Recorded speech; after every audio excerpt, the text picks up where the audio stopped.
Mis amados, estoy volviendo a Tarapoto casi menos de un año. Es una fiesta espiritual, estoy volviendo para una celebración y sé que miles de personas esta noche están reunidas aquí con el deseo de escuchar la palabra de Dios. Lo que el Señor ha hecho esta semana es algo así incomparable, indecible. Las palabras se quedan cortas. Yo le estaba diciendo a un hermano esta tarde, a un hermano carnal, creo que yo ya no tengo edad para el ritmo, de este ritmo. Levantar a las 4 de la mañana, pegar avión, porque aquí no hay avión de una ciudad a otra, hay que ir a Lima necesariamente para de Lima volver al otro lugar. Y a esta edad ya ese ritmo es cansador. Pero cuando veo a la iglesia de Dios vibrando, cuando veo miles o cientos de personas entrando al tanque del bautismo, realmente uno queda emocionado y saca fuerzas de donde no hay. Gloria a Dios por todo lo que ha hecho esta semana. En Cajamarca fue tremendo, en Chiclayo y anoche en Trujillo. 25,000 personas. En la plaza pública había una procesión enorme. El Perú estaba jugando con República Dominicana y el estadio reventando de gente. Dios es maravilloso y el pueblo quiere escuchar la palabra de Dios. Por eso vamos a abrir la Biblia para leer el texto bíblico, pero antes vamos a orar. Amado Padre que estás en los cielos, Señor, gracias, gracias, gracias. En esta noche tibia de Tarapoto, que la brisa de tu Espíritu Santo sople, Señor, y nos refrigere, nos refresque y nos prepare para recibir tu palabra. Esta noche todos estamos deseosos de aprender de ti, pero de esta noche también cada uno trae su lucha, su problema, su drama. Lo maravilloso de todo es que tú no ves a una multitud reunida. Tú ves individualmente a cada hijo, a cada hija, y te compadeces porque eres Padre de misericordia.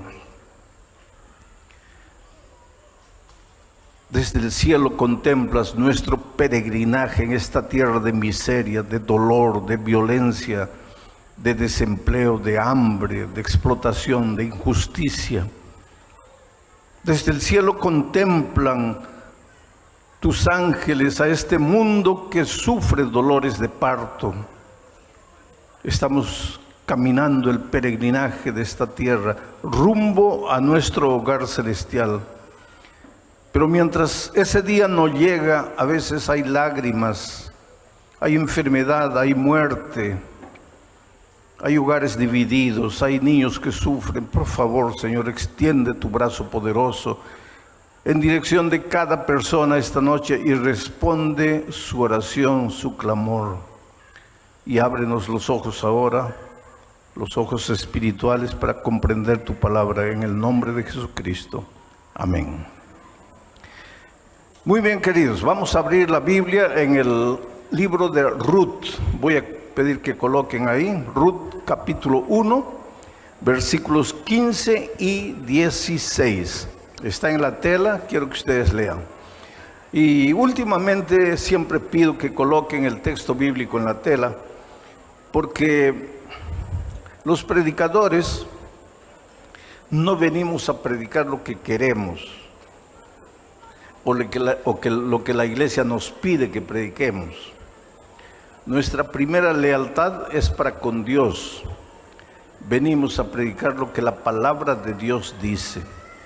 Yo tenía un grande profesor de predicación que un día me dijo: Alejandro, nosotros los predicadores somos esclavos de la palabra de Dios. No tenemos libertad para predicar lo que queremos, tenemos que sujetarnos a lo que Dios dice. Y miren lo que Dios dice. Solo que antes de leer el texto, Voy a pedir que saquen el texto de la pantalla porque quiero contarles un poquito el contexto de la historia para que ustedes entiendan de lo que se va a tratar el texto. Había un hombre llamado Elimelec y su esposa se llamaba Noemí. Y hubo hambruna en la tierra donde ellos vivían. Y cuando hay hambre, la gente emigra a otro país, a otro lugar donde pueda vivir mejor.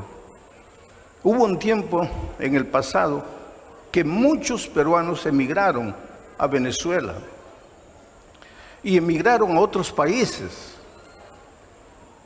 Hoy muchos venezolanos emigran al Perú y emigran a otros países. En Europa, muchos de los países en crisis, sus habitantes emigran a los países europeos. Yo estuve hace 2 años en Ucrania, llegué a Brasil y 2 días después empezó la guerra y mucha gente emigró, salió de Ucrania buscando un mejor lugar para vivir. Entonces podemos entender a Elimelec y a Noemí, su esposa, cuando salieron de su tierra, porque no es fácil salir de la tierra, dejar sus raíces. El otro día estábamos escuchando una música en la emisora y se llama Perú, una música que ustedes conocen, y cuando la selección juega ustedes cantan entusiasmados, y se llama Perú. Y la persona que estaba a mi lado me preguntó, cuando se escucha esta música, uno se siente peruano. Pero yo le dije, pero si tú estuvieras lejos del país y escuchas esta música, empiezas a llorar. Porque una cosa es escuchar tu música aquí y otra cosa es cuando estás distante del país. Una cosa es mirar la comida peruana aquí y otra cosa es añorar la comida peruana cuando estás en un país lejos de aquí. Nosotros, todos los seres humanos, somos amarrados a nuestra tierra, a nuestras costumbres, a nuestras tradiciones. Y para salir de la tierra e emigrar a una tierra extranjera solo por necesidad. Entonces, Elimelec y su esposa Noemí emigraron a una tierra extraña porque estaban pasando necesidad, estaban pasando hambre. Y emigraron con 2 pequeños muchachitos, 2 hijitos. Y fueron para allá. El tiempo pasó, los hijos crecieron y los hijos se casaron con 2 muchachas de aquel lugar. Una de ellas se llamaba Orfa y la otra se llamaba Ruth. Ruth era de origen moabita, era una extranjera. Pero pasó el tiempo. Murió Elimelec, el esposo de Noemí. Ella se quedó viuda con 2 hijos y con 2 nueras. Pero uno de los hijos murió y después murió el otro hijo. Y ahora se quedó solo Ruth con 2 nueras. Ella viuda, anciana, con 2 nueras. Orfa y Ruth. A esas alturas del tiempo ya la situación había mejorado en su tierra. Por otro lado, Noemí estaba viuda, con 2 nueras viudas. Entonces Noemí le dijo a ellas, mejor volvamos a mi tierra, porque por lo menos allá está mi familia. Por lo menos allá podremos sobrevivir, ahora volvamos. Y volvieron. Y caminaron hasta llegar a la salida de la ciudad. Era una parte alta así. Y ahí Noemí miró a las 2 muchachas, sus nueras, y les dijo, miren, ¿qué van a hacer ustedes en mi tierra? Una tierra extraña para ustedes. Mejor yo me voy sola. Vuélvanse a su tierra. Vuélvanse a sus padres. ¿Qué voy a hacer yo sola por ustedes? Orfa, una de las nueras, le dijo, suegra, gracias. Se abrazaron y Orfa regresó. Entonces, aquí viene el texto. Voy a pedir que coloquen el texto ahora sí, y ahora ustedes van a entender el texto. Mira lo que dice. Y Noemí dijo, ¿a quién? A Ruth: he aquí tu cuñada Orfa se ha vuelto a su pueblo y a sus dioses, vuélvete tú tras ella. Voy a analizar esta primera parte, versículo 15. He aquí tu cuñada ha regresado a sus dioses, a su pasado.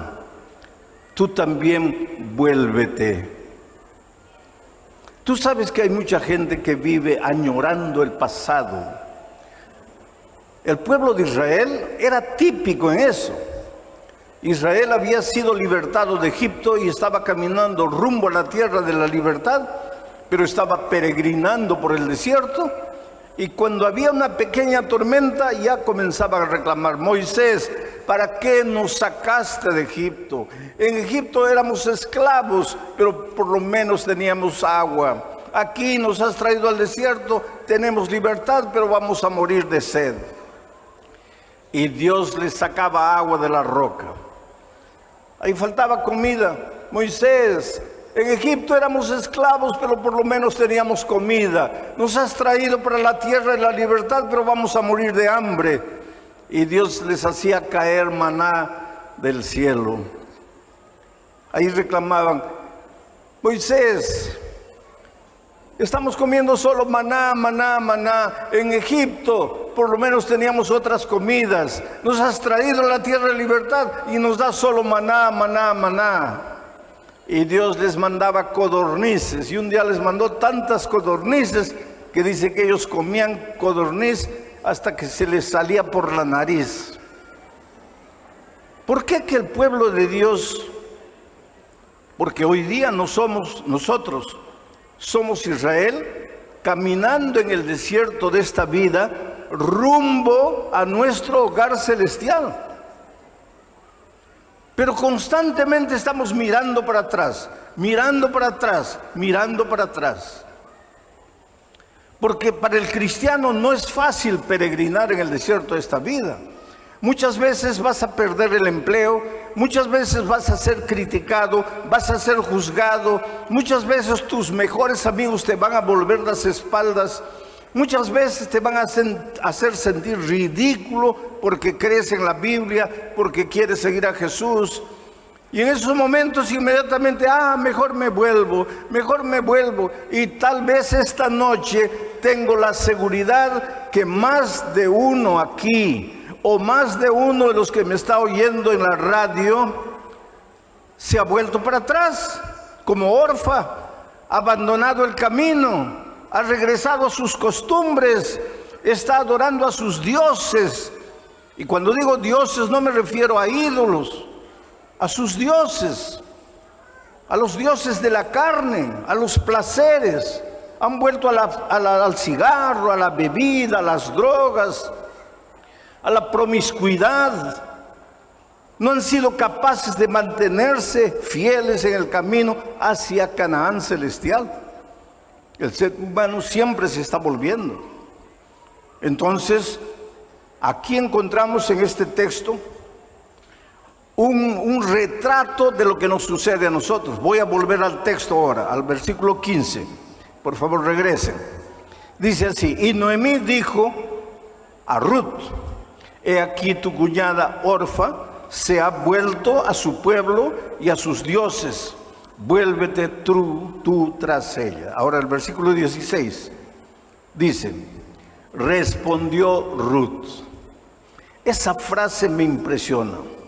Y voy a pedir que saquen el texto por un momento. Y respondió Ruth. Tú sabes que tu vida diaria es una respuesta. Tú sabes que mientras vivamos en este mundo tenemos que responder.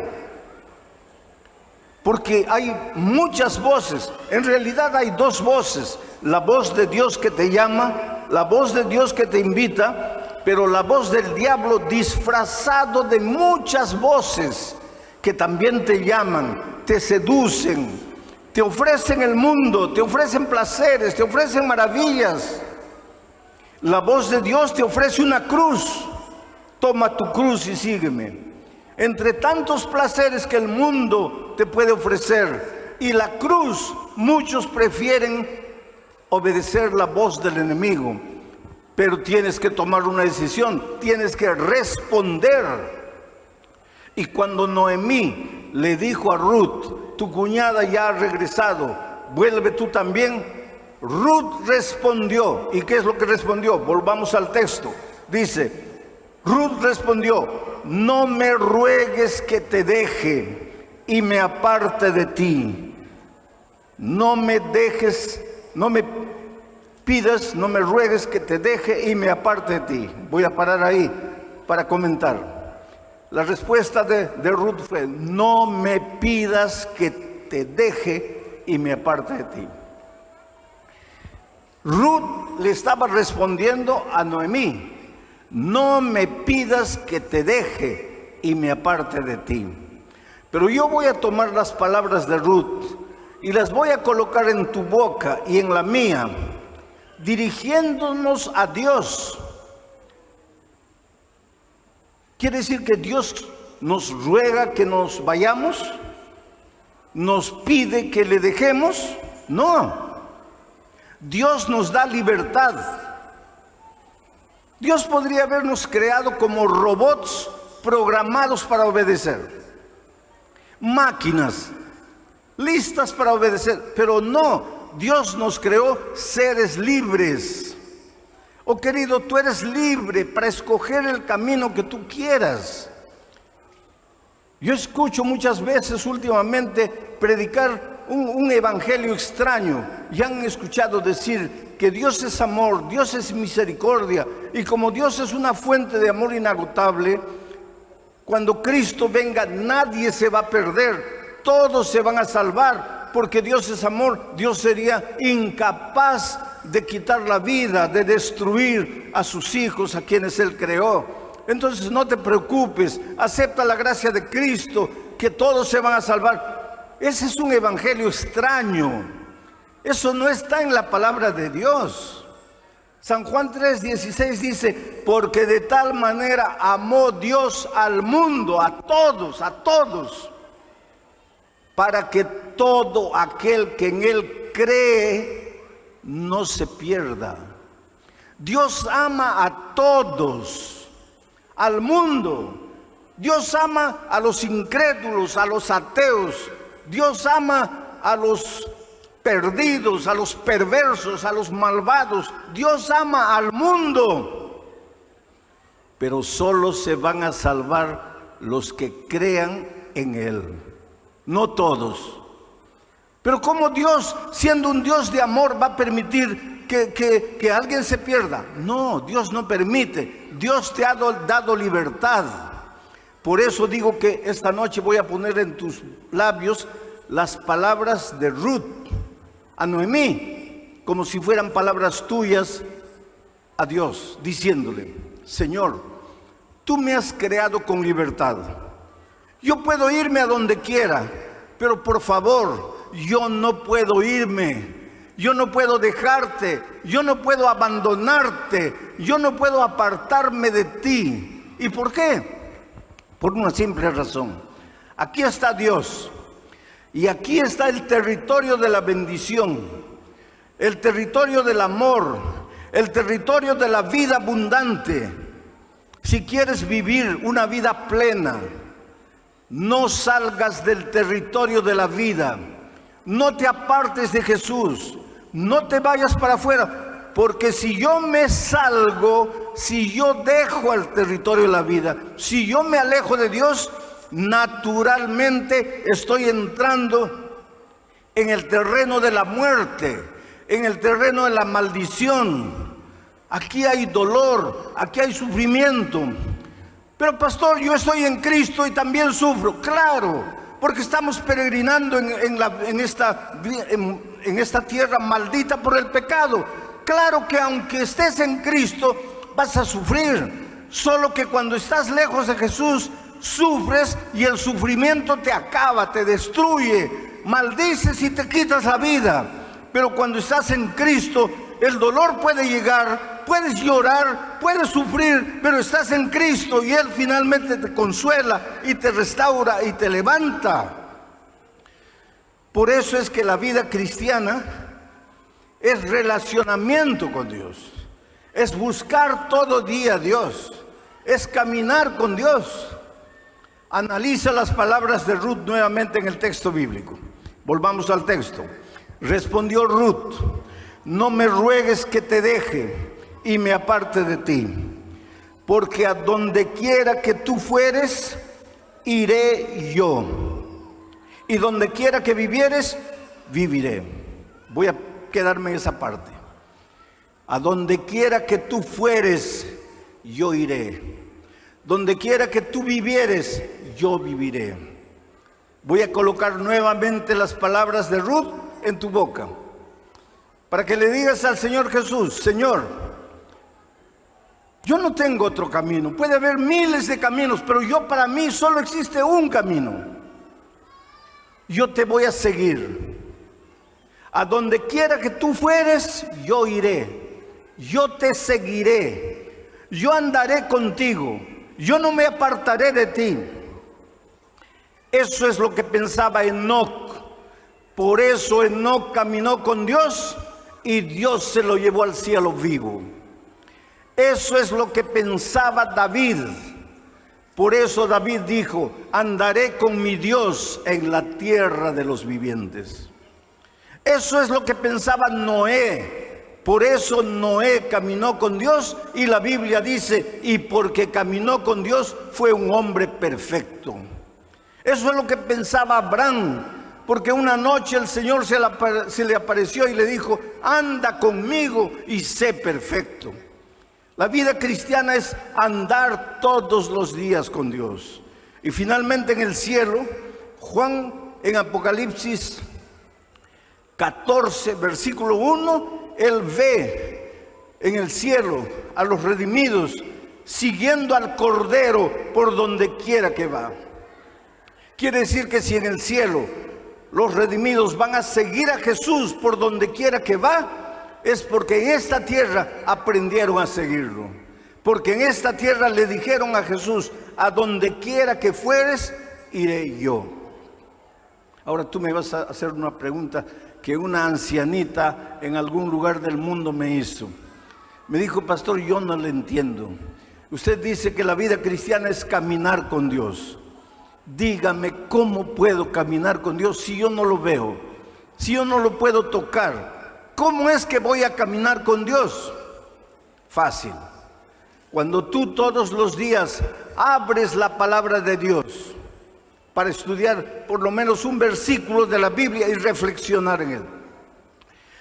Cuando tú todos los días, mientras estás andando, haciendo todo, abres tu corazón a Dios y oras y le cuentas a Dios todo lo que se te ocurre, lo que sientes, lo que vas a hacer. Cuando tú oras y cuando tú le cuentas a otra persona que Jesús es la fuente de la vida, tú estás caminando con Dios, andando con Dios, estás siguiendo a Dios, a Jesús por donde quiera que Él fuere. Y cuando tú estás caminando con Jesús, el carácter de Jesucristo pasa a ti, se refleja en ti y dejas de ser un rabioso, un iracundo, un mentiroso, un envidioso, un orgulloso. ¿Por qué? Porque de tanto caminar con el Maestro, el carácter del Maestro se refleja en tu vida y te vuelves manso y humilde de corazón. Y entonces tu hogar es un hogar feliz y tus hijos te aman y tu esposa es apasionada por ti. ¿Cuánta gente viene a mí y me dice: pastor, no puedo con mi carácter, mi problema es mi carácter, soy terrible? Yo sé, un día cuando Jesús estaba en esta tierra, se acercó a Jesús un hombre con un carácter terrible Su nombre era Juan y su apodo era el hijo del trueno. Ahora imagínate, para que a alguien le pongan de apodo hijo del trueno, no era una santa palomita. ¿Cómo a una santa palomita le van a decir hijo del trueno? Era un hombre rabioso, iracundo, egoísta, mentiroso, orgulloso. Por eso le decían hijo del trueno. Pero le dijo a Jesús: Señor, a donde quiera que tú fueres, iré yo. Y siguió a Jesús y caminó con Jesús. Y el carácter de Jesús se reflejó en él. Y cuando estaba viejito ya en la isla de Patmos, ya no le decían el hijo del trueno, le decían el discípulo del amor. Mira la transformación. Oh querido, ven a Jesús. No luches por tus propias fuerzas. Tu autodisciplina no vale para nada. Ven a Jesús, cae de rodillas y dile: Señor, no puedo con mi carácter. Señor, estoy amarrado a un vicio, no me puedo libertar, no tengo fuerzas. Oh Señor, soy tímido, no tengo éxito en la vida porque soy tímido, tengo miedo de todo. Ven a Jesús, confíale tu vida, entrégale tu corazón, deja que Él haga por ti lo que tú no puedes hacer por ti mismo. Y ahora entro a la parte final del versículo. Miren lo que dice. Respondió Ruth a Noemí: no me ruegues que te deje y me aparte de ti, porque a donde quiera que tú fueres, iré yo, y donde quiera que vivieres, viviré. Tu pueblo será mi pueblo, y tu Dios será mi Dios. Ruth era moabita, Noemí era israelita. Los moabitas adoraban a muchos dioses. Era una tribu, era un pueblo guerrero, sanguinario, perseguidor. El pueblo de Israel tenía muchos defectos, pero era el pueblo de Dios.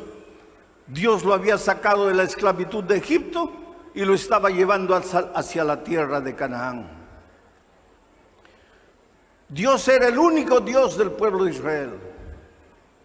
Dios había establecido sus 10 eternos principios de su ley en tablas de piedra en el monte Sinaí. Cuando Ruth le estaba diciendo a Noemí: tu pueblo será tu pueblo, tu Dios será mi Dios, estaba tomando la decisión de unirse a la iglesia de Dios en esta tierra, para caminar con los hijos de Dios el peregrinaje de este mundo, para finalmente llegar a Canaán celestial.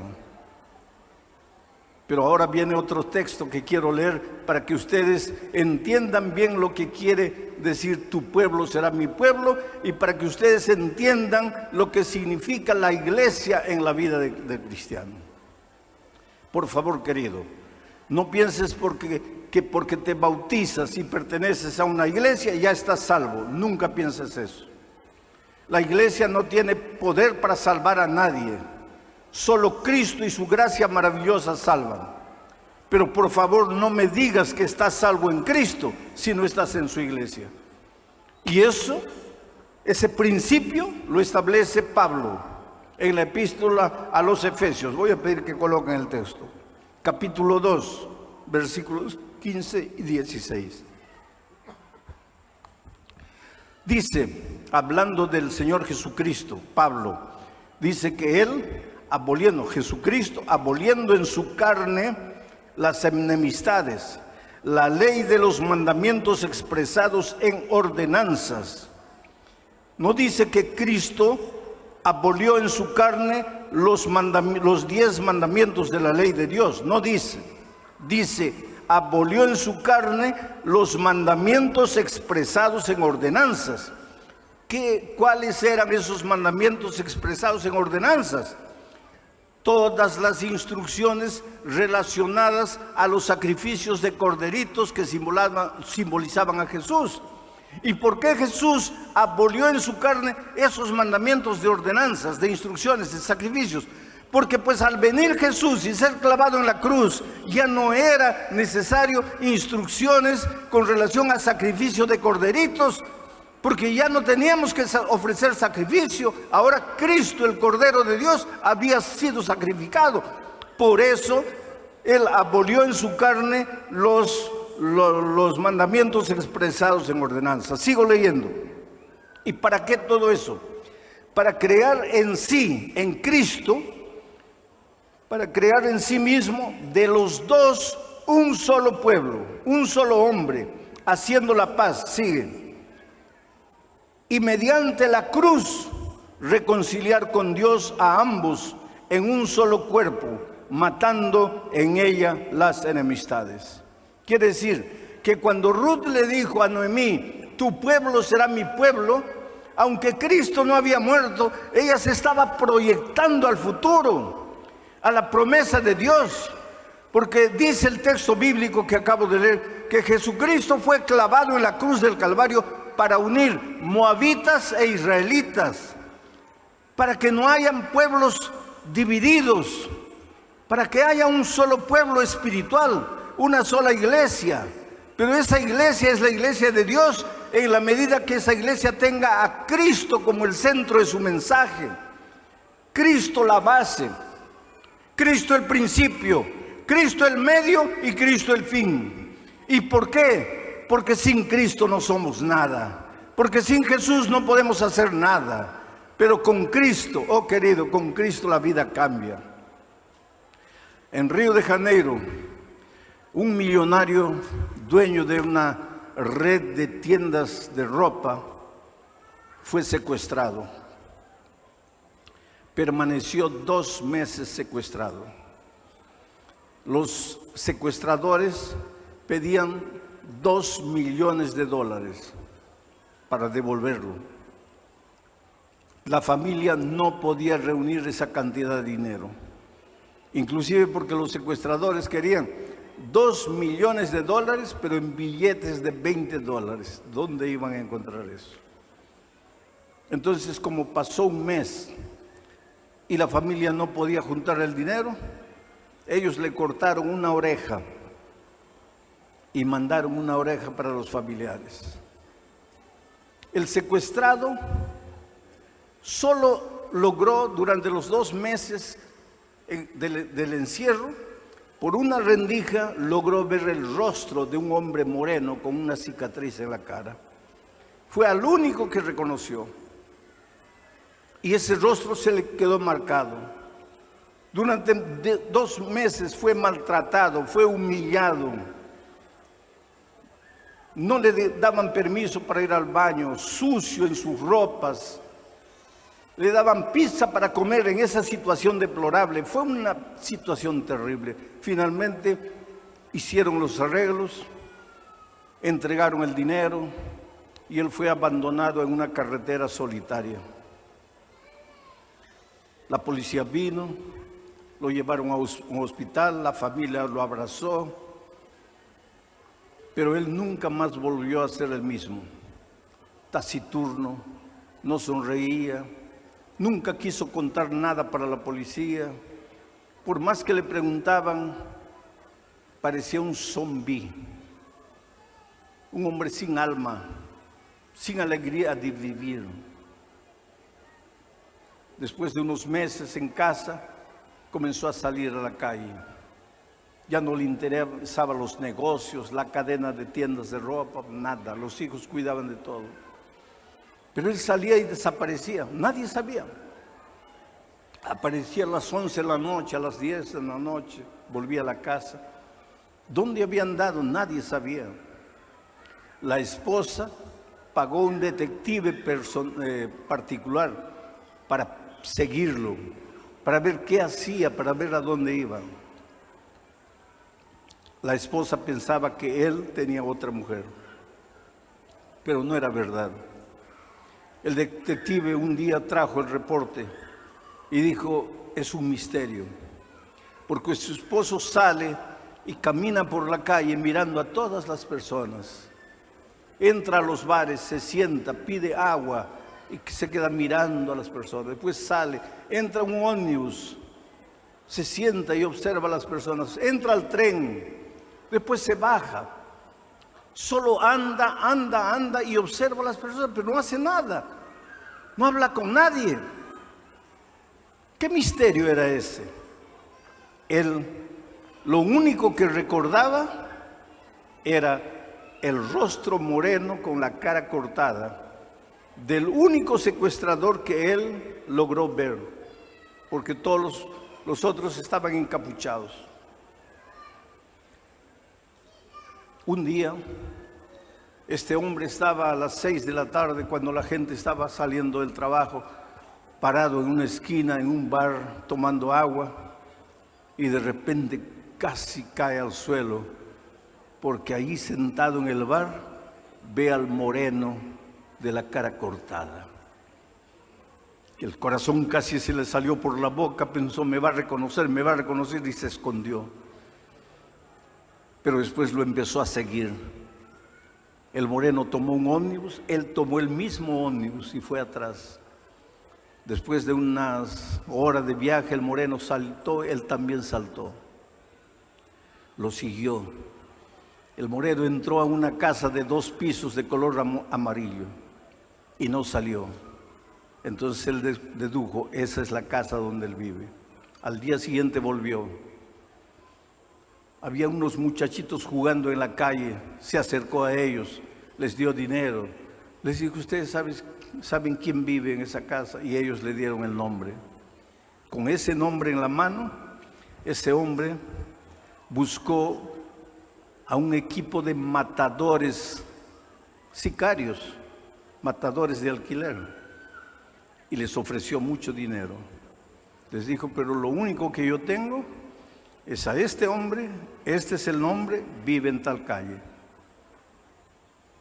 Me avisen cuando los 5 están muertos, porque eran 5 los secuestradores. Pasó una semana, 2 semanas, 3 semanas. Una madrugada él estaba durmiendo cuando el teléfono suena y la voz del sicario del otro lado le dice, mira, toma el dinero, ya le habían dado 50%, pero toma el resto del dinero y ven corriendo, porque antes de desaparecerlos queremos que tú los veas. Y él salió disparado. La esposa preguntó, ¿a dónde vas? Él no dijo nada, desapareció y corrió. Y cuando llegó ahí estaban los 5 cuerpos.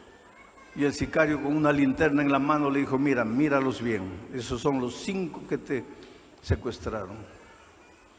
Ahí estaba el moreno de la cara cortada, ya muertos. Pero cuando él fue yendo, el 5.º, cuando vio al 5.º, dio un grito.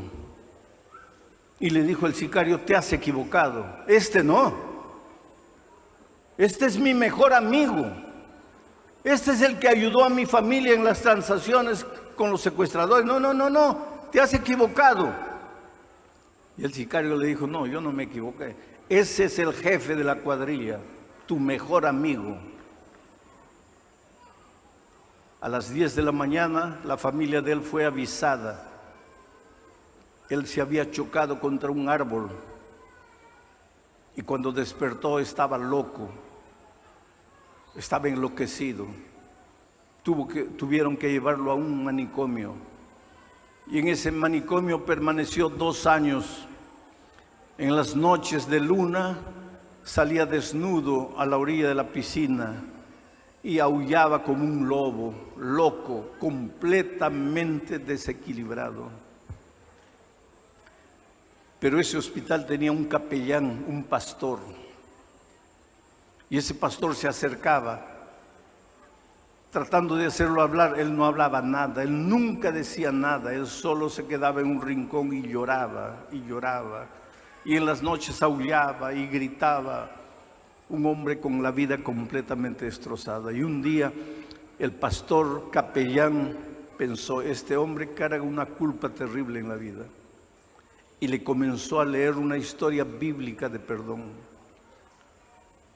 de cómo Dios perdona, de cómo Dios transforma. Y a medida que el pastor le hablaba, él lloraba. Y finalmente, llorando, le dijo al pastor, sus primeras palabras. Pero a mí Dios no me puede perdonar, porque yo mandé matar 5 personas y una de ellas era mi mejor amigo. Y el capellán lo abrazó y le dijo: sí, para ti hay perdón. Mira lo que dice este texto: todo pecado le será perdonado al ser humano, todo. Asesinato, adulterio, miseria, violencia, injusticia, todo. Por lo tanto, tú estás perdonado.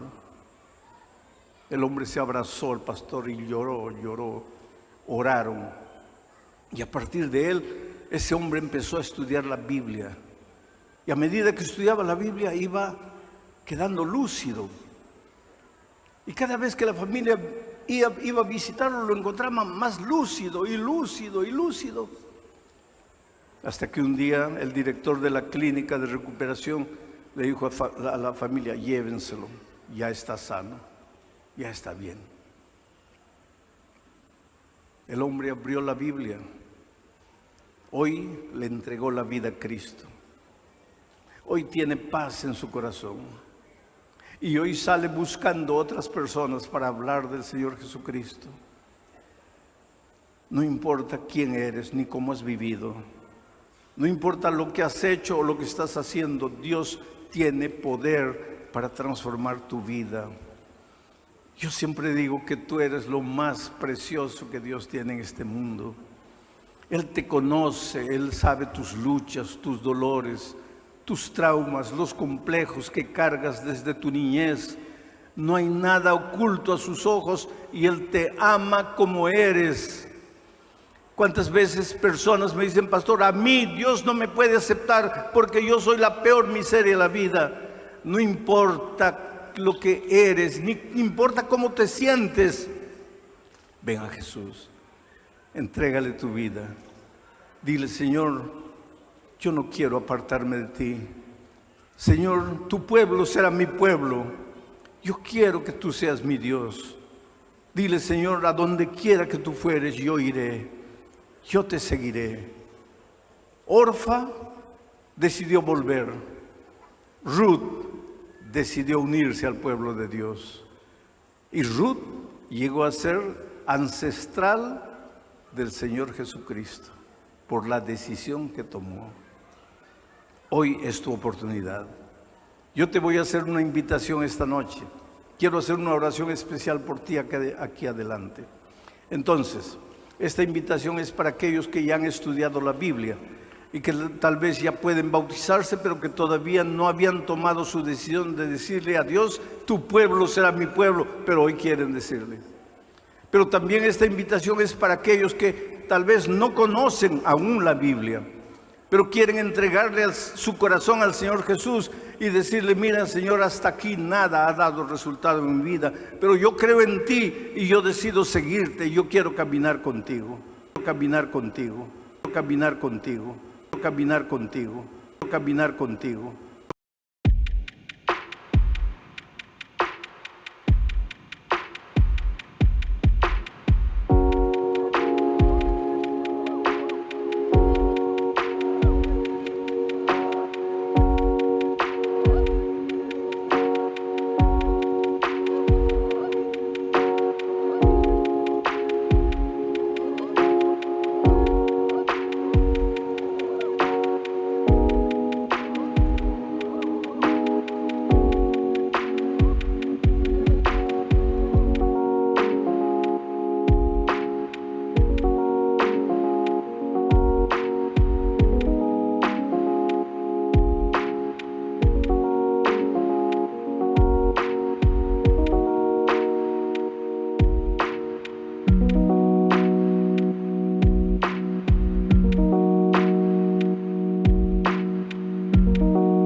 ¿Quieres una vida fructífera?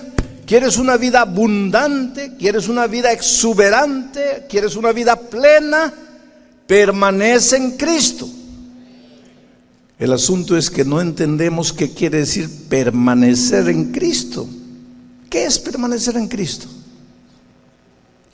Tendrías que leer todo el Evangelio de San Juan para entender la expresión permanecer en Cristo. ¿Qué quiere decir permanecer en Cristo? San Juan capítulo 16. Mi texto en sí es el versículo 8, pero he pedido que coloquen desde el versículo 4 en adelante. En realidad, para entender lo que quiere decir Juan 16, 8, tendríamos que leer también el capítulo 15. El capítulo 15 sucede cuando ya se estaba acercando el momento de la muerte de Cristo.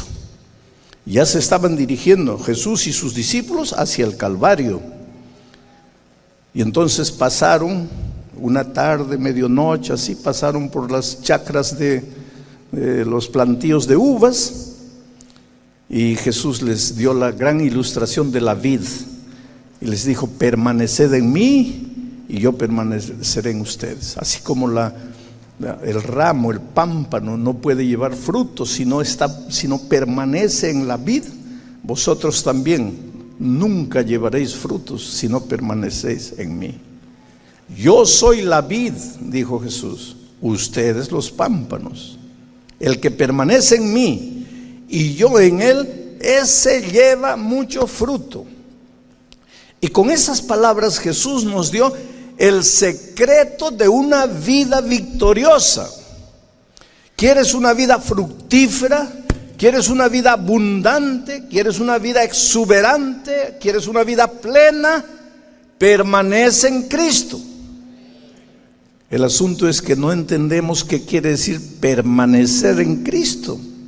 ¿Qué es permanecer en Cristo? Tendrías que leer todo el Evangelio de San Juan para entender la expresión permanecer en Cristo. ¿Qué quiere decir permanecer en Cristo? Porque si Cristo dijo: si tú permaneces en mí, vas a ser victorioso, vas a tener frutos, el pecado no te va a derrotar, vas a ganar muchas almas, vas a ser feliz, vas a tener un hogar feliz, hijos felices. Pero el secreto es que permanezcas en mí. Si Jesús lo dijo eso, es porque eso es verdad. Pero el otro día un hermano me dice: pero pastor, yo permanezco en Cristo desde que me he bautizado, pero no veo la victoria. Entonces le pregunté: ¿y qué cosa es permanecer en Cristo? Y se quedó así. No sé, pastor. Pero entonces, ¿cómo permaneces en Cristo? Ese es el asunto. ¿Cuántas veces predicamos permanecer en Cristo, permanecer? Los adventistas tenemos unas frases interesantes. Pablo dice: no vivo yo, Cristo vive en mí. Pero lo que vivo en Cristo, ¿qué cosa es vivir en Cristo? ¿Qué cosa es permanecer en Cristo? ¿Qué cosa es caminar con Cristo? ¿Qué cosa es cultivar compañerismo con Cristo? ¿Qué cosa es andar de la mano con Jesús? ¿Qué cosa es confiar en la roca? ¿Qué cosa es mirar a lo alto? Todo eso es la misma cosa. ¿Qué cosa? Permanecer en Cristo. ¿Y qué es permanecer? Ahí está el problema, pues. Por eso que nada funciona. Todo funciona de palabra, me emociono, canto, yo estoy en Cristo, yo permanezco en Cristo, Él es mi roca, y esto y aquello, y vamos a la esencia. ¿Y qué es? Silencio. Ahí nada funciona. Pero cantamos, hablamos, predicamos, enseñamos todo de permanecer en Cristo, en Cristo, en Cristo, en Cristo, y nada funciona. Porque no entendemos. Y hasta ahora no he empezado mi sermón. Todo esto es introducción, porque el sermón es Juan 16, 8. Recién estoy comentándoles lo que dice el 15. Permaneced en mí. ¿Por qué Jesús les dice permanecer en mí? Porque ya se iba a ir. Ya estaban dirigiéndose al Calvario. Ya Jesús iba a morir. Después, cuando resucitara, quedaría solo 40 días y se iría. Durante 3 años, ellos se habían relacionado así. Se miraban al rostro. Los discípulos tuvieron un privilegio que los profetas en el Antiguo Testamento no tuvieron y que nosotros hoy no tenemos. ¿Qué privilegio tuvieron ellos? Que ellos caminaban con Jesús, veían con Jesús, paseaban con Jesús, comían con Jesús. Ellos vieron con sus ojos los milagros de Jesús, escucharon con sus oídos las palabras de Jesús. Los profetas no pudieron hacer eso, porque el Mesías no había llegado. Y nosotros tampoco podemos tener esa convivencia con Jesucristo, porque cuando nacimos Jesús ya no estaba. Pero Él dijo, si quieres ser victorioso en la vida, tienes que permanecer en mí. Y Él se los dijo cuando estaban yendo al Calvario: permaneced en mí, yo permaneceré en vosotros. Pero ¿qué es lo que Jesús quiso decir? Ahí tendrías que ir para la epístola a los Efesios. Y Pablo explica en detalle lo que es permanecer en Cristo. Y básicamente, permanecer en Cristo, andar con Cristo, caminar con Cristo, tomar la mano de Jesús y caminar con Él, permanecer en la roca, edificar en la roca. Todo eso, básicamente, de acuerdo a la epístola a los Efesios, son 3 cosas. Orar en todo tiempo, estudiar la Biblia todos los días y traer a una persona para Cristo. Cuando tú haces esas 3 cosas, oras en todo tiempo, estudias la Biblia todos los días, aunque no tengas ganas de leer la Biblia.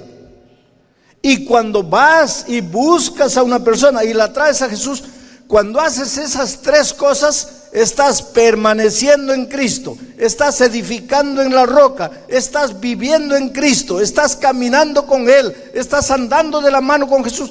Pero cuando haces esas 3 cosas, ahora si tú cantas media hora en pie: Señor, yo permanezco en ti, yo confío en la roca que es más alta que yo, lloras, te emocionas, pero no oras, no estudias la Biblia y no sales a buscar a una persona para Cristo, pues no permaneces en nada. Todo es boca, palabra, palabra, palabra, pero en la realidad no permaneces en nada. Y es por eso que la victoria no aparece, es por eso que los frutos no aparecen. Pero ahora, con ese contexto, vamos a entender lo que dice a partir del versículo 4. Jesús les dice, porque todo esto que yo les dije se los dijo en el capítulo 15, ahora entramos al 16.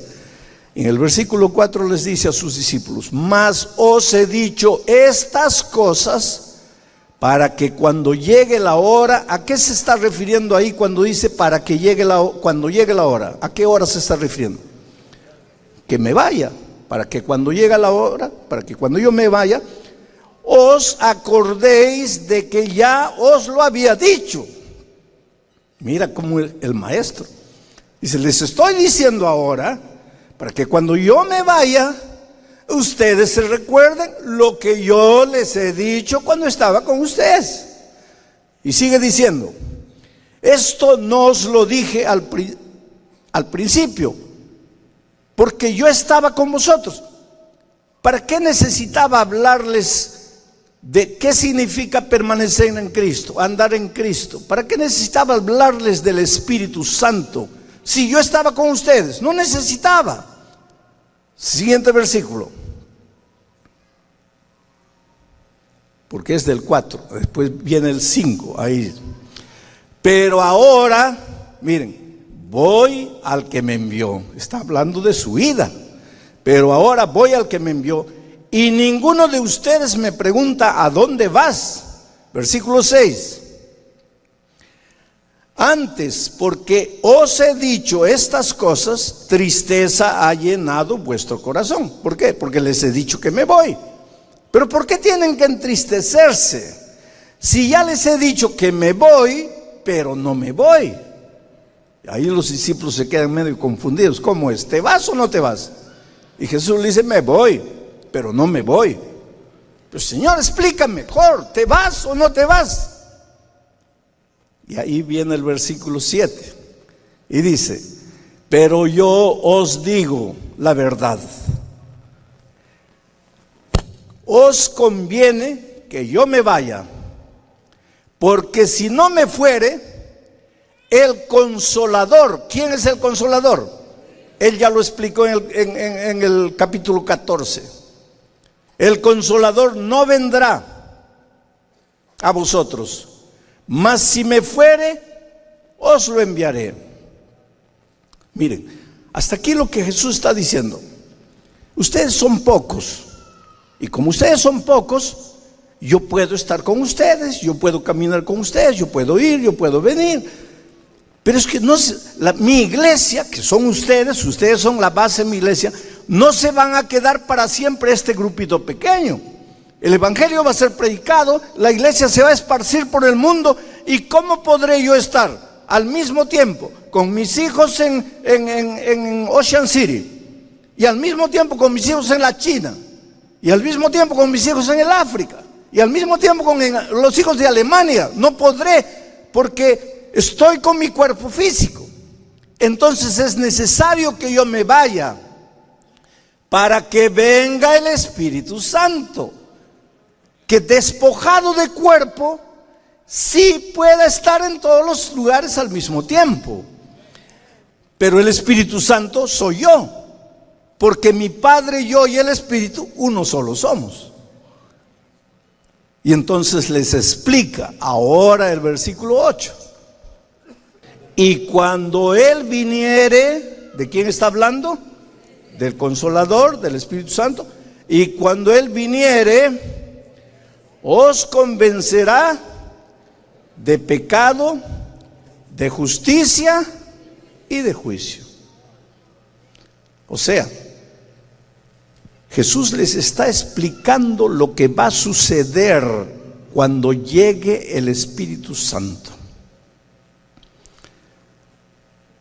Sabes que entender el tema del Espíritu Santo es una de las cosas más difíciles. Y yo creo que ahora sí que el enemigo no quiere que entendamos, porque el día que entendamos qué cosa es el Espíritu Santo y cómo trabaja el Espíritu Santo, va a haber una revolución espiritual en la iglesia y Cristo va a volver. Desde que yo era niño, mi madre tenía una oración. Había dos oraciones de mi madre que me asustaban a mí de niño, porque yo la escuchaba orar a mi madre. Mi madre, una mujer de oración. Benditas las mujeres y los hombres de oración. Mi madre tuvo 9 hijos, los 9 están en la iglesia, casados con gente de la iglesia, nietos todos en la iglesia, casados con gente de la iglesia, bisnietos todos en la iglesia. No hay uno que haya salido. Gracias a la madre que ya descansa, pero que fue una mujer de oración. Pero había 2 oraciones de ella que me asustaban a mí cuando niño. Una era cuando decía: Señor, cúbreme con tu manto blanco de justicia. Pues yo, pues niño, miraba al cielo, ¿a qué hora cae el manto? Porque ella decía: cúbreme con tu manto. Pues yo no entendía, yo era un niño. Y ese manto, y el manto no aparecía. La otra oración de ella que me dejaba así medio confundido era que ella decía: Señor, éncheme de tu Santo Espíritu. Y yo imaginaba a mi madre como un globo que se iba hinchando y se iba al cielo. ¿Qué cosa es el Espíritu Santo? ¿Cómo trabaja el Espíritu Santo? Desde que yo soy niño, me acuerdo a los hermanos todos orando, haciendo vigilia, haciendo ayuno y diciendo: sí, Señor, danos la lluvia tardía del Espíritu Santo. Señor, mándanos la lluvia tardía, mándanos la lluvia tardía, mándanos. Y cuando llegué a grande y fui a la facultad de teología y empecé a estudiar la Biblia y el Espíritu de profecía, llegué a una conclusión: cuanto más nos limitemos a pedir lluvia tardía, cuanto más pidas lluvia tardía, la lluvia tardía nunca va a venir. ¿Qué? Entonces no tenemos que pedir, tenemos que pedir. Pero es que hay que entender qué cosa es la lluvia tardía.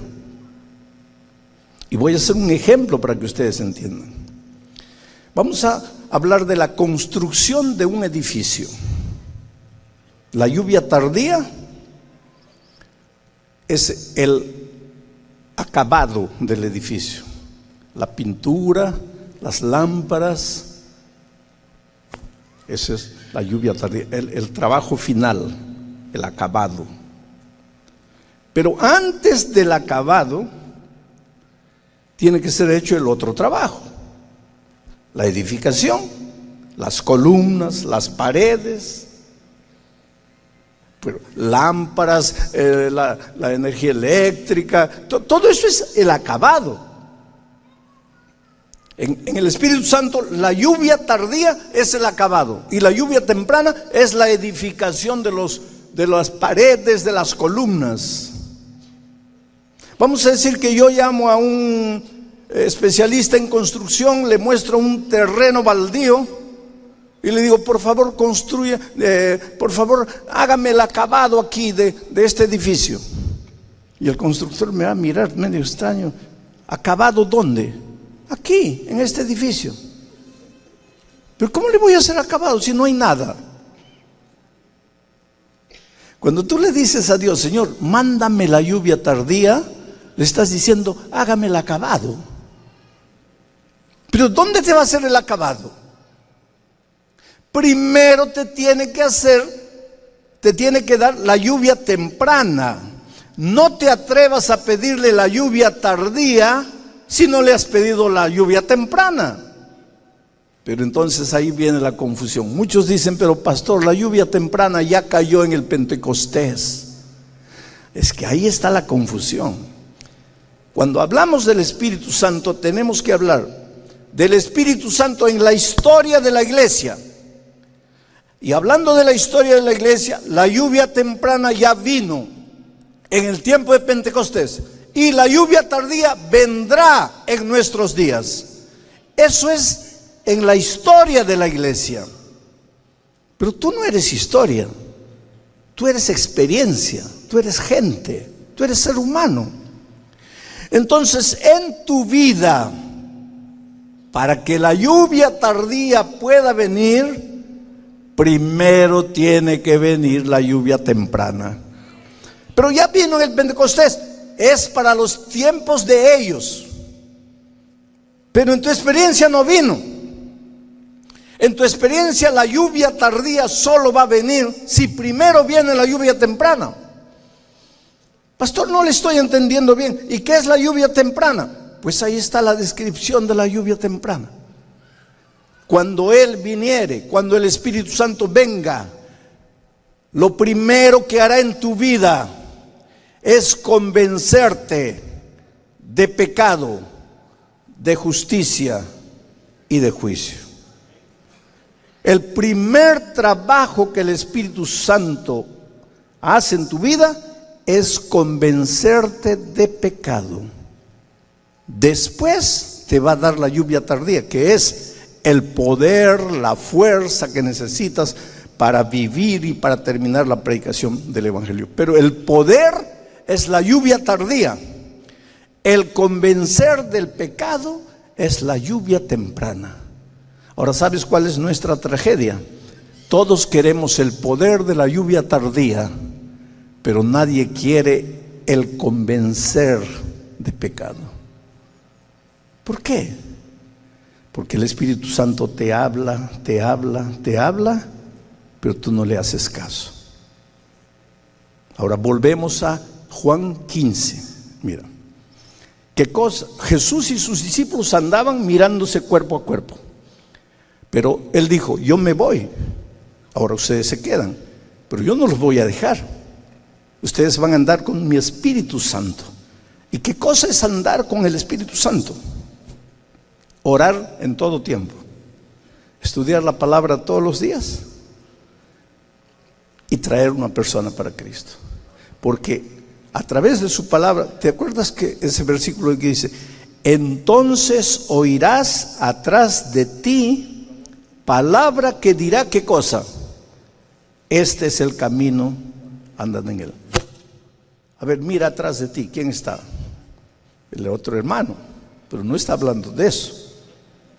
Cuando tú vivas caminando por la vida, vas a oír la voz del Espíritu diciéndote, este es el camino.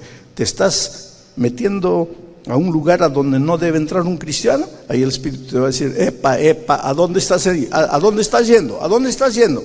Ahí tú paras. Esa voz es la voz del Espíritu que se manifiesta a ti a través de la palabra escrita. En la palabra escrita Dios te muestra lo que debes hacer, lo que no debes hacer, cómo debes vivir, qué debes vestir, qué no debes vestir, a dónde debes ir, a dónde no debes ir. El problema nuestro, querido, es que nosotros pensamos que convencer de pecado es convencer de adulterio, de asesinato, de robo a mano armada, de secuestro, de tráfico de drogas, porque para nosotros pecado es eso. Pero cuando la Biblia dice convencer de pecado, es convencerte de las cosas que no están andando bien en tu vida. Y todos los días el Espíritu trabaja en tu corazón tratando de mostrarte el camino. Te voy a contar una experiencia personal, solo para que tengas una idea. Yo soy pastor, tengo 4 hijos, vivo en Brasil, trabajé en la ciudad de San Pablo muchos años. La ciudad de San Pablo es una ciudad que en este momento tiene aproximadamente unos 15 millones de habitantes. Tú, para atravesar la ciudad de San Pablo de punta a punta, te llevaría un día con el tránsito infernal que tiene la ciudad. Una ciudad gigantesca, una metrópoli. Yo iba a predicar una noche en una iglesia de un barrio de la periferia. Para poder llegar ahí me tomaría, la predicación era a las 8 de la noche, pero para llegar ahí con tiempo yo tenía que salir por lo menos a las 5 de la tarde, si no, no llegaba, con el tránsito a esa hora, el rush. Entonces mis hijos eran así adolescentitos. Le digo a mi esposa, mira, ¿ustedes quisieran acompañarme a la iglesia? No, sí, vamos. Muy bien, entonces vamos a salir a las 5 de la tarde. Listo, combinado. A las 5 yo ya estaba arreglado, todo, me fui al carro. Salió uno, salió otro, 5 y 5, 5 y 10, sale el otro, 5 y 15, pues sale la esposa, pobrecitas las esposas, ¿no? Porque nosotros salimos y ya está, pero la esposa tiene que apagar el horno, verificar el gas, apagar la luz, pues, ¿qué sería de nuestra vida sin las esposas, no? Nosotros salimos y chao, pero ellas más cuidadosas pues verifican todo. Pero hasta la esposa salió y faltaba uno de los hijos. 5 y 15, yo ya estaba poniéndome nervioso porque no iba a llegar con el tránsito. Y le digo a mi esposa, ¿y dónde está el muchacho? Y ella me dice, no sé. Y toco el claxon y nada. Y vuelvo a tocar, nada.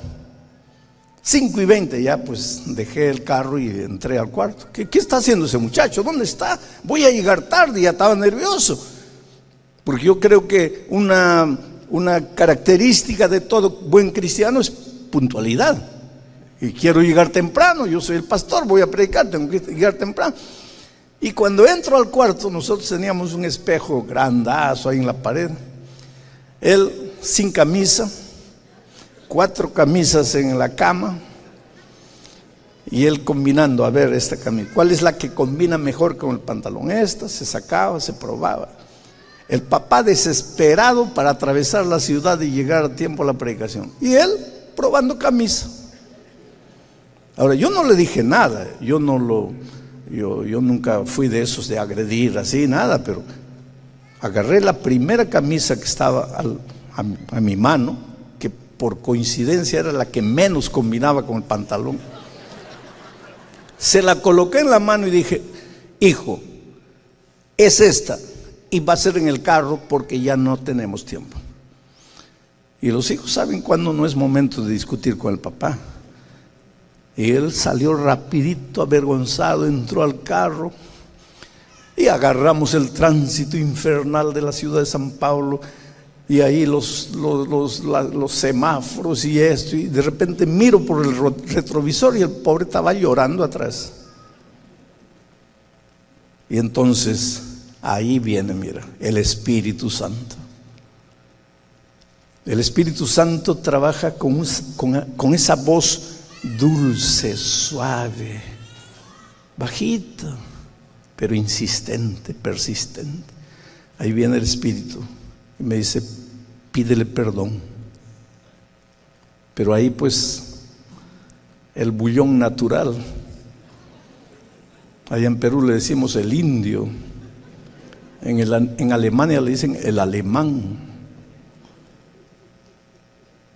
en México le dicen ¿cómo decía? El chapaneco, el zapatista. Ahí pues el hombre pecaminoso, ¿no?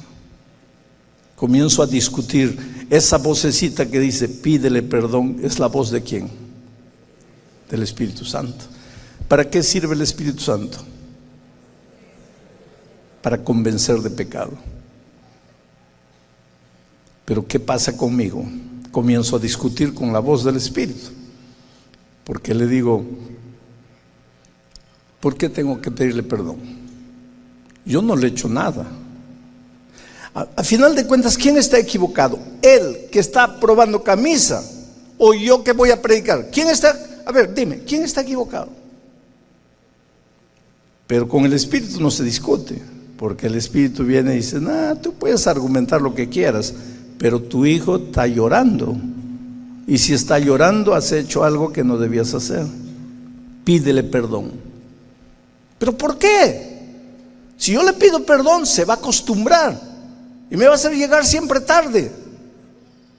Y la voz del Espíritu, tú puedes decir lo que quieras, pero has hecho mal. Pídele perdón. No le voy a pedir. Y pues esa lucha entre la voz del Espíritu y mi propia opinión me llevó hasta la iglesia. Y cuando llegamos a la iglesia ya estábamos atrasados realmente, ya habíamos llegado tarde. De tal manera que un anciano ahí en la puerta, cuando llego me dice, pastor, yo estaciono su carro, usted ya vaya adentro que lo están esperando. Ya ni estacioné el carro, me fui adentro, ahí hicimos la oración, entramos, menos mal que un cuarteto iba a cantar antes de la predicación. Cuando el cuarteto estaba cantando, yo me incliné para orar. ¿Y cuál es la oración que hago? Dios mío, dame el poder del Espíritu esta noche para la predicación. Y ahí sentí esa voz aquí. Qué bonito. Desde que salimos de la casa te estoy dando la lluvia tardía. Perdón, te estoy dando la lluvia temprana, pero eso no te interesa, ¿no? ¿Para qué lluvia temprana? Lo que tú quieres es poder, ¿no? Qué bonito poder. Pero yo te estoy hablando y no me haces caso. Ese es el problema nuestro. Gracias a Dios que el cuarteto estaba cantando, porque yo me sentí pecador. No había asaltado, no había secuestrado a nadie, no había cometido adulterio, no había matado a nadie, no había robado a nadie, pero había pecado y yo no quería reconocerlo. Y ahora yo quería el poder del Espíritu, la lluvia tardía. La lluvia temprana no me interesa, eso ya fue el Pentecostés. Yo quiero la lluvia tardía. Me levanté, salí por atrás, le dije a un diácono, hermano, llame a ese muchacho que está con camisa verde ahí. Trajeron a mi hijo. Y le dije, mira hijo, perdón. ¿Por qué? No sé, hijo, porque te hice llorar. Pero tú no tienes la culpa, yo tengo la culpa, te hice demorar, ahora estás ya atrasado. Hijo, no quiero saber quién tiene la culpa, yo quiero que me perdones. Yo voy a predicar ahora, no quiero que veas a un padre nervioso, intransigente, radical predicando. Quiero que veas a un hombre de Dios, y ese hombre que no te dejó 30 segundos, un minuto para escoger la camisa, va a predicar ahora. Y pues nuestros hijos son maravillosos, ¿sabes? Mi hijo me abrazó y me dice: mira, papá, ve, predica tranquilo, yo no tengo nada, ya pasó, está todo en paz. Y esa noche me levanté para predicar. Hice un llamado y la primera persona que se levantó y vino adelante, mi hijo de camisa verde.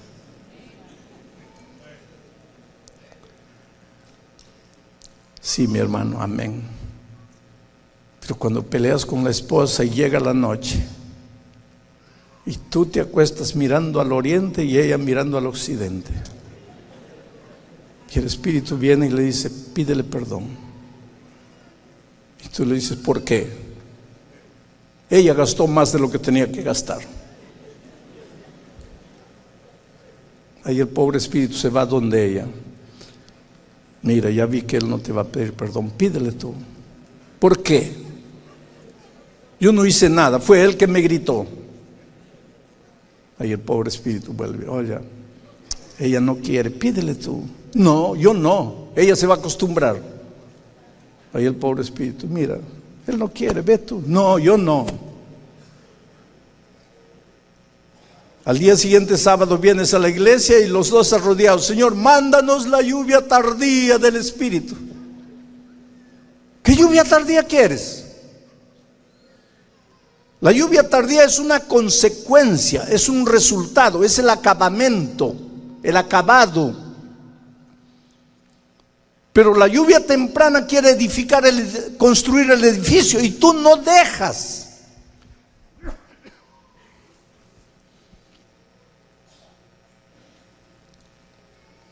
¿Cuántas veces reconoce, mi querido hermano, eres malcriado en la iglesia? Eres malcriado con el pastor, eres malcriado con el otro hermano, hieres, ofendes, y todavía te ufanas de decir que eres conservador, que estás preocupado con la iglesia de Dios, dando palo para aquí, palo para acá, hiriendo a uno, hiriendo a otro. Y me vas a decir que el Espíritu no te habla. Y si no te habla, querido, ay de ti. Porque este trabajo del Espíritu Santo funciona de la siguiente manera. Si tú le haces caso hoy, el Espíritu te habla diciendo: mira, esto que tú estás diciendo no está mal. Vamos a decirle al hermano del cumpleaños: mira, estás partiendo la iglesia por causa de un detalle. Y ahora, no. Y el Espíritu insiste, y tú no. Y el Espíritu insiste, y tú no. Y él insiste, no. ¿No le haces caso al Espíritu? Te vas un paso para aquí. Pero si le haces caso, te vas un paso para aquí. Mañana te habla, le escuchas, otro paso. La semana siguiente te habla, le escuchas, y cada vez que te habla, le oyes.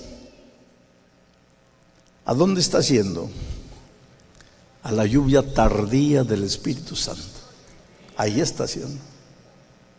La lluvia tardía solo va a caer sobre las personas que oyen la voz de Dios todos los días y le hacen caso. Van paso a paso hasta llegar a la lluvia tardía, la plenitud del poder. Pero si te habla y no le haces caso, un paso para aquí. Mañana te habla, no le haces caso, otro paso. Te sigue hablando, no le haces caso. Te habla, no le haces caso. Y para escuchar la voz del Espíritu Santo, pues tienes que estudiar la palabra de Dios todos los días, porque ¿cómo te habla Dios si no es a través de su palabra? Tienes que orar todos los días, porque ¿cómo Dios te habla si no es a través de la oración? Pero no le haces caso, te vas yendo. ¿Y a dónde llegas? Al pecado contra el Espíritu Santo. Cuando tú hables del Espíritu Santo, hay dos extremos: la lluvia tardía o el pecado contra el Espíritu Santo. Y tú tienes que escoger si vas en dirección de la lluvia tardía o si vas en dirección del pecado contra el Espíritu Santo. El pecado contra el Espíritu Santo es el único pecado que no tiene perdón. El propio Señor Jesucristo dijo: todo pecado le será perdonado al ser humano, menos el pecado contra el Espíritu Santo. Ay del ser humano que llegue al pecado contra el Espíritu Santo. Pero no quiero que se vayan asustados, porque hay mucha gente que tampoco entiende lo que es el pecado contra el Espíritu Santo. El pecado contra el Espíritu Santo no es que tú has pecado tanto que Dios dice así: bueno, a este ya no le voy a hablar. No, eso no existe. Dios siempre te va a hablar, hagas lo que hagas, te endurezcas cuando te endurezcas, Él siempre te va a hablar. Entonces, ¿por qué se vuelve pecado contra el Espíritu Santo? ¿Por qué se vuelve imperdonable? Por un simple motivo: tú te vas endureciendo. Porque nuestro corazón, nuestra conciencia es como la palma de la mano. Mira, si tú tocaras la palma de mi mano, vas a ver que mi piel es lisa, porque yo no trabajo con la mano. Algunos de ustedes tienen cuero en la mano, tienen callos. ¿Por qué? Porque el trabajo de ustedes es con la mano. Si tú quieres buscar callos en mí, no tienes que tocar la mano, tienes que tocarme aquí adentro. Aquí sí debo estar lleno de callos, pero yo no trabajo con la mano, entonces mi mano es lisa. Pero si mañana agarro un machete y comienzo a trabajar, ¿qué va a pasar? Se va a poner roja la mano.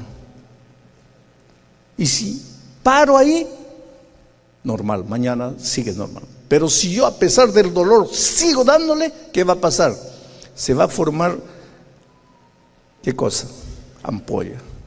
Y si paro ahí, dentro de una semana está todo igual.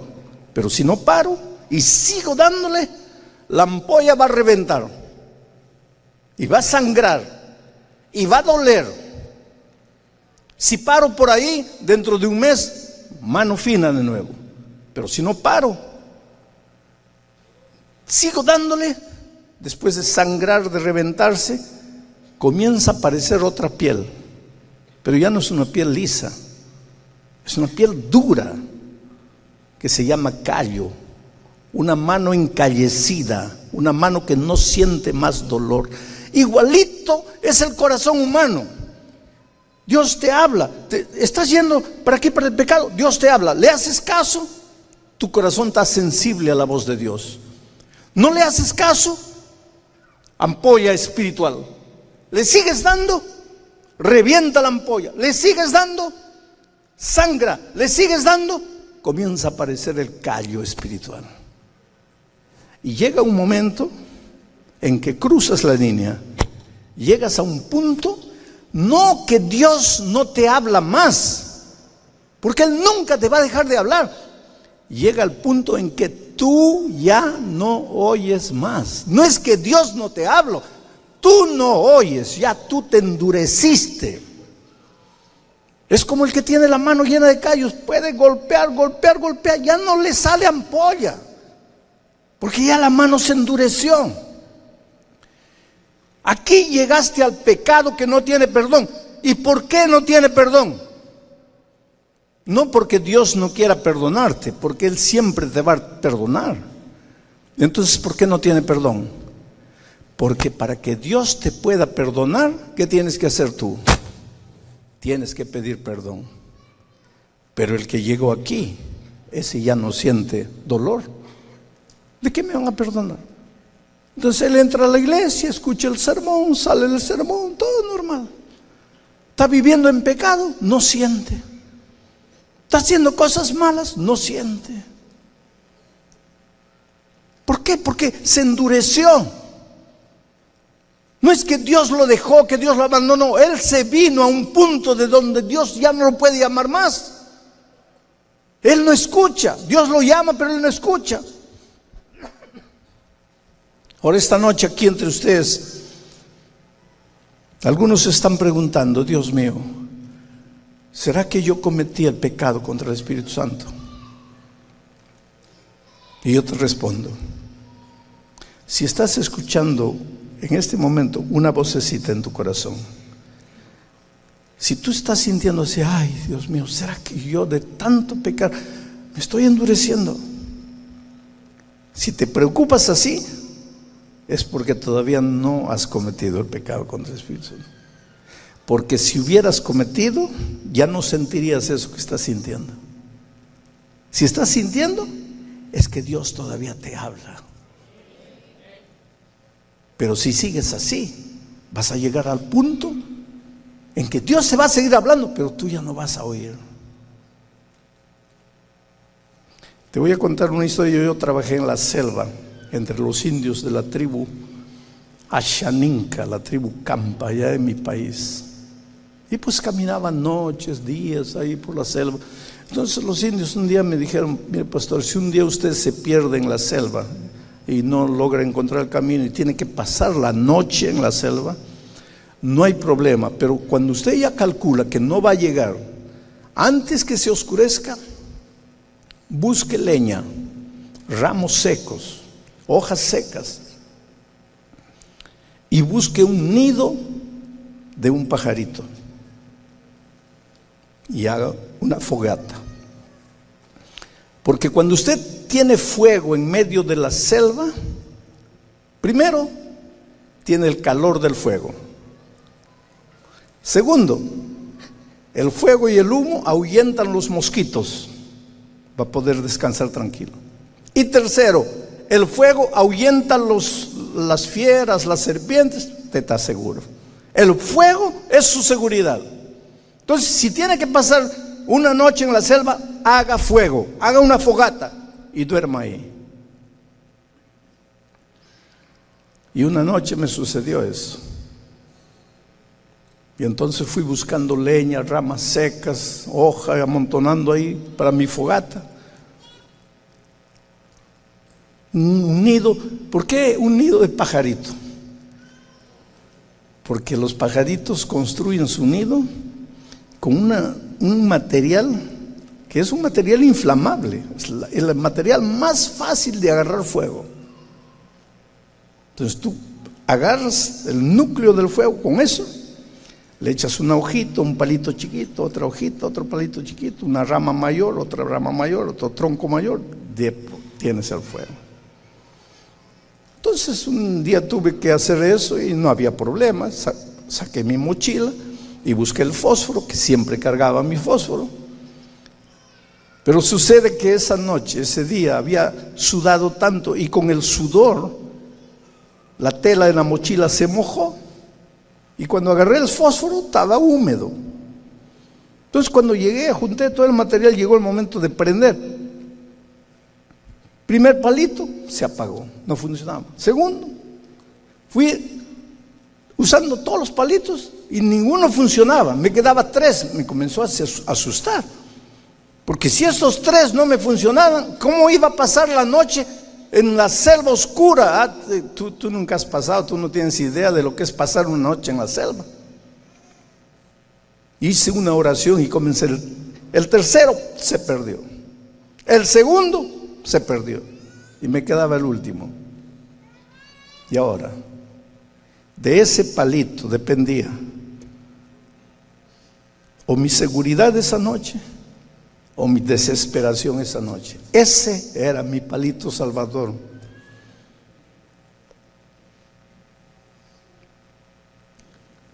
Me acerqué, risqué, brotó la chispa y se fue a la pelusa del nido y comencé a soplar suavemente y la chispita se fue yendo, la pelusa del nido agarró. Comencé a soplar más. Una hojita, comenzó a arder la hojita. Otra hojita, otro palito. Soplé más. Y de repente la llama comenzó. Una rama, otra rama. Ahora tenía una fogata. Estaba seguro. podía pasar la noche. ¿Qué te estoy queriendo decir? Si tú has jugado con el Espíritu Santo mucho tiempo, si el Espíritu te ha hablado y tú no le has hecho caso, porque nosotros, querido, solo pensamos en la lluvia tardía. ¿Qué lluvia temprana? Y nos vamos endureciendo y endureciendo. Pero si esta noche tú sientes en tu corazón como diciendo así: quiera Dios que yo no me haya endurecido. Y si estás sintiendo eso, es que no te has endurecido, pues el Espíritu te está hablando. Tal vez te quedan los últimos 3 palitos. Tal vez te queda el último palito. Tal vez te queda la chispita. Agárrate de esa chispita, porque si se te apaga, estás perdido para siempre. Agárrate de esa chispita. Es tu salvación. Yo sé que esta noche a muchos de ustedes la voz del Espíritu Santo les habla clara y sonora. A otros menos. A otros menos. A otros mucho menos. Agárrate de la voz del Espíritu. Dile: Señor, yo no quiero jugar más con el Espíritu. Yo quiero oírte, yo quiero obedecerte, yo quiero hacerte caso. Que este sea el punto de partida de una nueva experiencia. Hoy es el día de buena nueva. Hoy es el día de salvación. Oh querido, Dios te ama. Dios quiere que cuando Jesucristo vuelva tú estés en el grupo de los redimidos. Por eso la Biblia es un libro de llamado. Te llama, te llama, te llama. Es una invitación a la entrega, a la reconsagración. Tú no eres nada sin Cristo. Tú no eres nada sin la voz y sin el trabajo del Espíritu. Y el Espíritu te está llamando. Yo te voy a hacer una invitación en el nombre de Jesucristo. Si quieres decirle a Jesús esta noche: Señor, por favor háblame, sígueme hablando, no dejes de hablarme y ayúdame a obedecerte, a oír tu voz y a caminar con pasos firmes hacia la lluvia tardía. No quiero ir hacia el pecado contra el Espíritu Santo. Señor, háblame.